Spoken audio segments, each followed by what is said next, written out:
Raising women's voices, one story at a time. Welcome to the She Said Project podcast.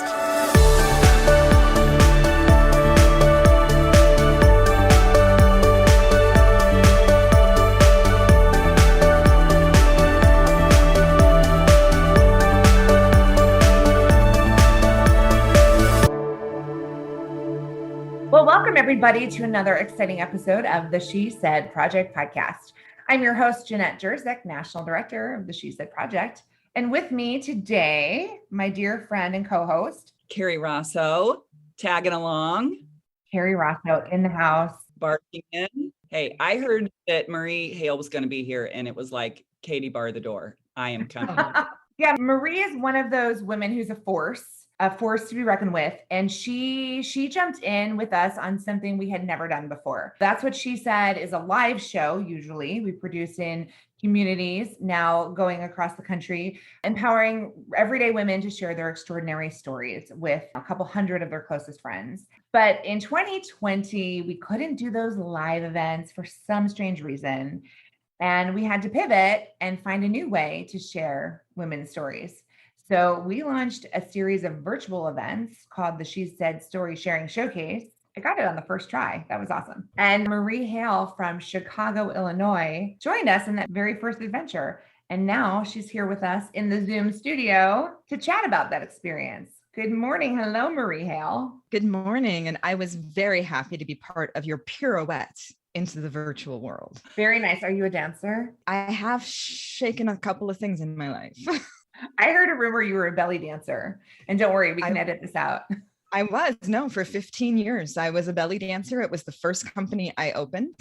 And my name was Akasha. I need a stage name. Kerry Rosso, you do need a stage name. What would it be? I don't know. I'm putting Marie on the case. I like that name so much. Maybe she can come up with one for me. Like your drag queen name. Akasha. Yes. I love it. So Marie, you joined us with a group of really amazing women who had never met in real life. You met on Zoom. You all developed a personal story. Can you share with our audience a little bit about the story you shared in the show last year? Yeah. So first of all, it was an absolutely soul-changing experience to tell that story. I had a really rough couple of years, to say the least. I moved back to Chicago from Austin, which Chicago has just been my boyfriend forever. I don't know why I left him for 2 years. And my life partner, my guru, my sales coach, my love of my life, and I started a little business putting our companies together, sales and marketing. And 7 months after we started, he passed. And I had to decide whether or not I was going to run our family business, and had to grieve on brand publicly. And then I got skin cancer in the middle of my face. So the red lipstick that I had put on so people wouldn't look at my red eyes now showed off that I had a distorted lip that was a quarter of an inch moved across my face. And then my very best friend, who had decided to come be my office manager and live with me and help me raise my daughter, passed the next year. That is a lot. It was hit after hit. That is a lot for anyone to go through in such a short amount of time. Yeah. And what I noticed is people are terrified of grief, almost like it's contagious. And so I decided to start talking about it, because if we talk about it, if we share the journey, when the next woman goes through it, she doesn't have to be as scared or alone. A couple nights ago, I met up with a dear friend who also used to work with me. Most of my friends work with me because I work all the time. And about a year ago, her husband was shot in a Chicago alley and left for dead. And I'd reached out to her when he passed, and then I gave her time to process and sat down with her and had dinner. And I was able to hold space for her, because we were allowed to talk about it. And grief is a hard thing. People put all of their feelings on your grief, right? Or you get the head tilt. Oh my, like if anybody else head tilts at me again in my life, I'm just going to hit them with a blow dart. Just poof, done.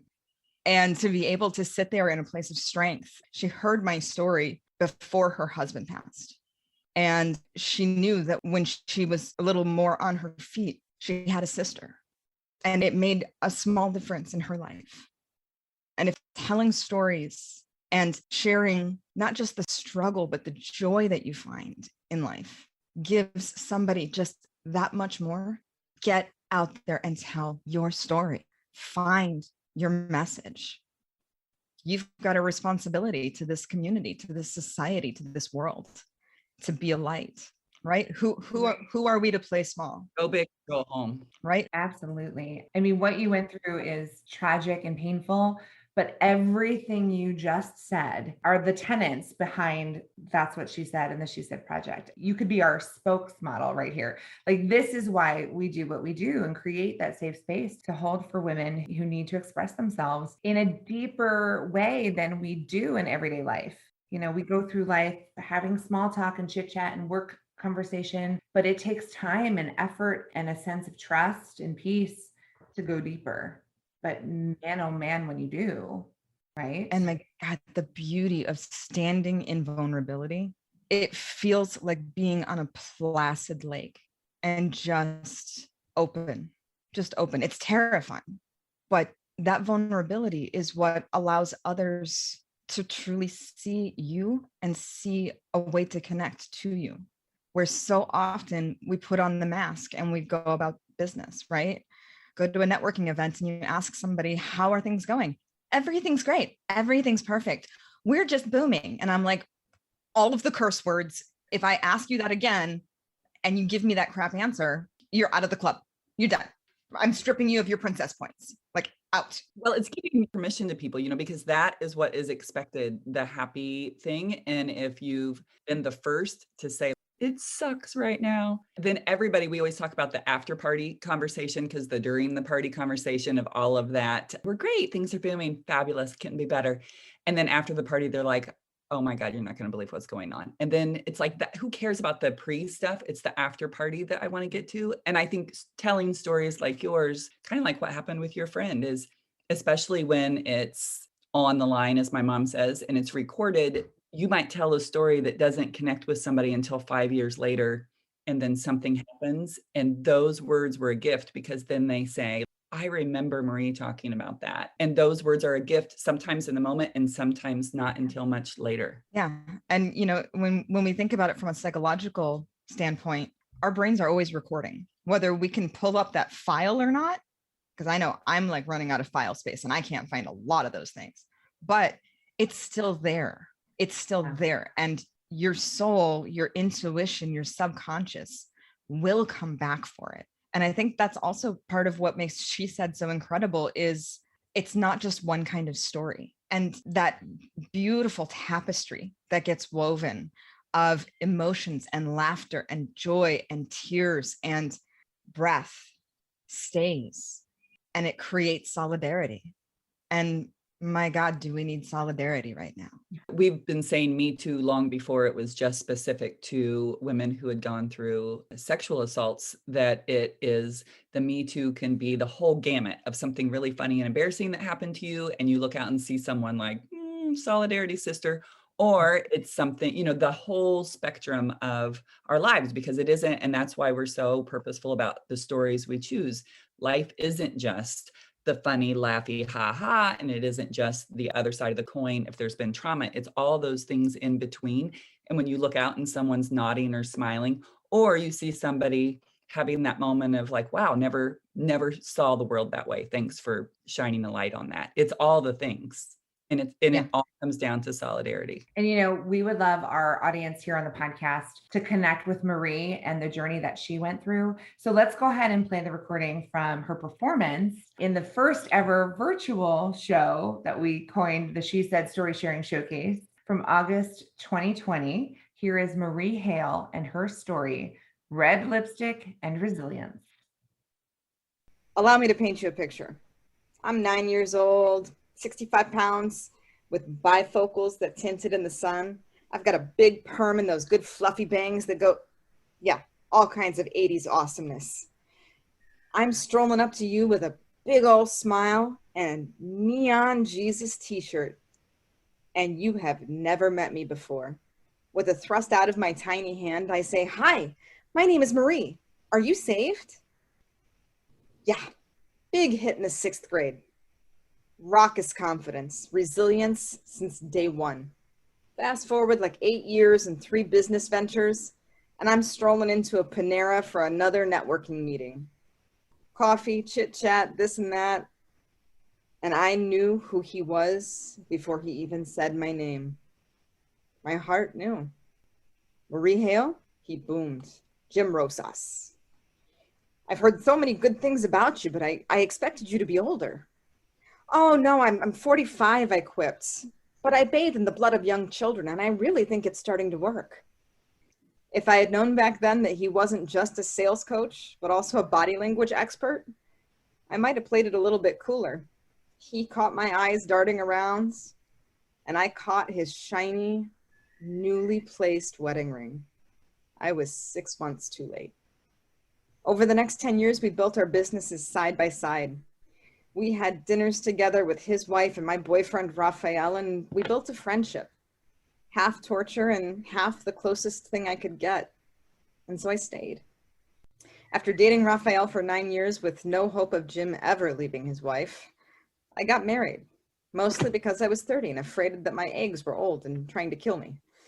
Raphael knew Jim was the love of my life, and he married me anyway. Jim didn't come to the wedding.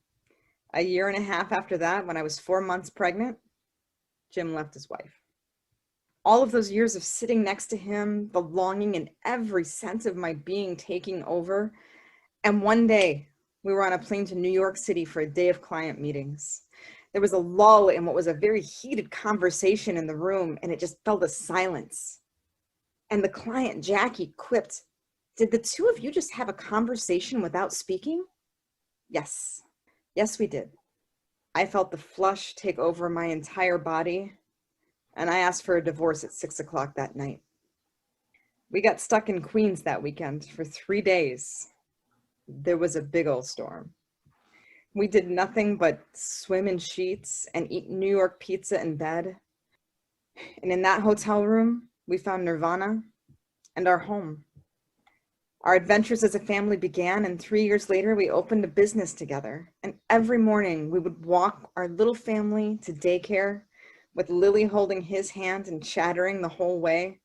We'd drop her off, and we'd hold each other's hand as we made it to the Brown Line and took the train to our little one-person office that we loved so much. Of course, I had confidence. I had every dream I'd ever had come true. And then in one horrible afternoon in February, at 49, he left this world. He left us. I can still hear the sound of the body bag zipping and the echoes of my screams as I tried to find someone to take Lily so she wouldn't see. I was shattered. A million pieces of my soul poured out into nothing. And just like that, the dream was gone. But I had a business to keep going and a daughter to raise, and it was just me. It was just me and half a soul. And so I put on my red lipstick, bold lipstick, the kind that made everyone look at your mouth as you walk by. Because if they were looking at my lips, maybe they wouldn't look at my eyes. If I didn't have confidence for the moment, then I would fake it. I would lean on my resilience to hold me together. I had 3 weeks to bury him and decide if I was going to take his role, teach his classes, and be the whole team in our family business, and to learn how to mourn publicly. Jackie O was one tough broad. I lined up doctors so that I wouldn't let that part of my life fall apart too. And it was perfunctory. It was something that I could just check off a list. And I'm not sure if you've noticed, but I'm white. Like really white, like that kind of Canadian pale that nobody really aspires to. And so of course a dermatologist was on my list. And she took that little patch of dry skin that I've been asking doctors about for years and sent it to Florida, where skin cancer is born.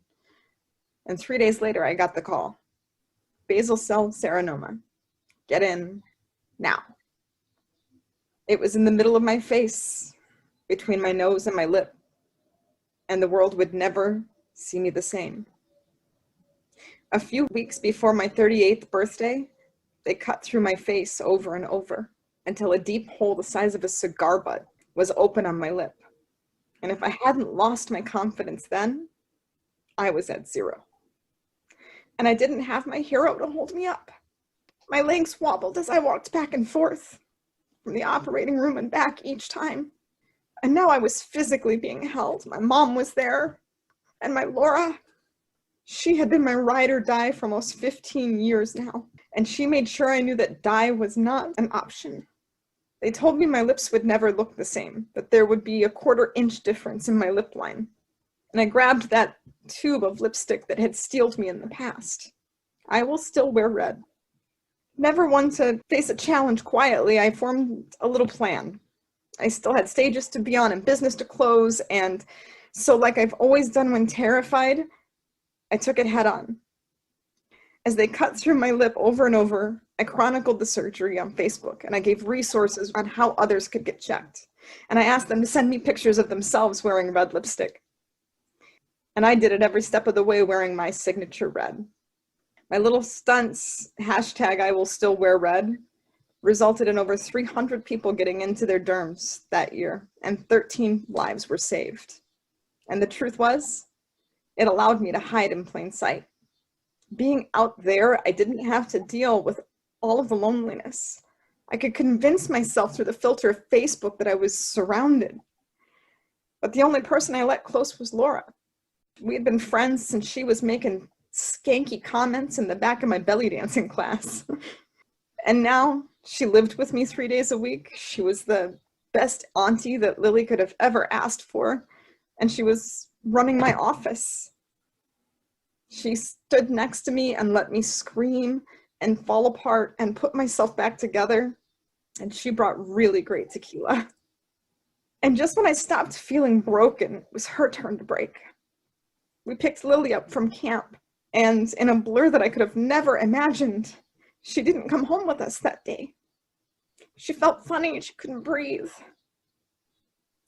And when the blood clot hit her lung, all of us lost our air that day. I shattered again. I used the F word in her eulogy. And I had no choice. We were surrounded and alone. And I looked for that little girl who I once was in Jesus t-shirt number 7. I looked for that naive ability to walk towards the goal when you don't know what dangers lie ahead. But I had walked through all of them in just under 18 months. And so I just keep walking. Feelings on the outside, lonely and broken and beautiful and wholly unashamed of the pain. That's my resilience.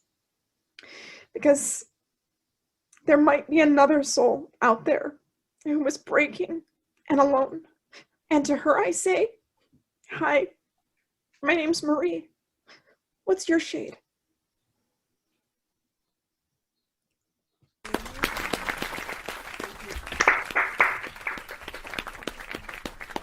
Oh, Marie, I just want to reach through my computer and give you the biggest hug right now. Thank you for sharing that in all its emotional glory. I live for that kind of deep, connected emotion. I really do. I just wish you hadn't had to live through what you lived through to get there. How do you feel today? Today, I'm on fire. Yeah. So I spent a long time in our family business answering the question, are you doing this to carry on Jim's legacy? And I never felt that way, but people assumed. And in October of pandemic-thon, I'm pretty sure I had a nervous breakdown. I was a 3rd grade teacher. I was a CEO. I was a single mom. And then I saw the feminine recession and I broke as a human hard. And I know everything that came out of my mouth for 2 days was babble, but it was because I had this vision that I knew was going to be world changing. And what came from that is called forward revolution. And we created a system to, I'm losing the word empower because I don't think people need to give power. People should just have power. But to have power, you need money and choices. And so we've put together a portal that has resources of experts of every walk of life, social, emotional, mental, financial, people that can help with insurance, people that can help with continuing education, professional certifications, so that we can take care of the human first and then give them a completely flexible work style. 4 hours, 40 hours, when you want to work with a team, building yourself through that solidarity and getting to work on these juicy mission-driven projects. And we don't work with a-holes. So that makes it even more fun. Like, so we're attracting all of these people that are looking at this and saying, if we go back to the way that work always was, we're going back to a broken system. And then it's our fault.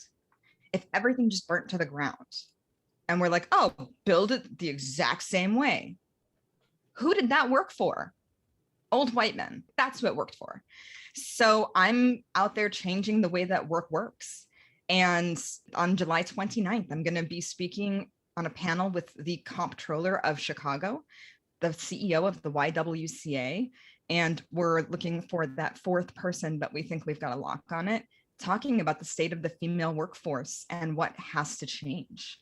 And Forward Revolution now has 50 revolutionaries that are working and designing their lives as opposed to stepping into the shoulds, right? How did your personal story inspire you to go out and change the workforce and change the community for moms and women who got hit hard by the pandemic?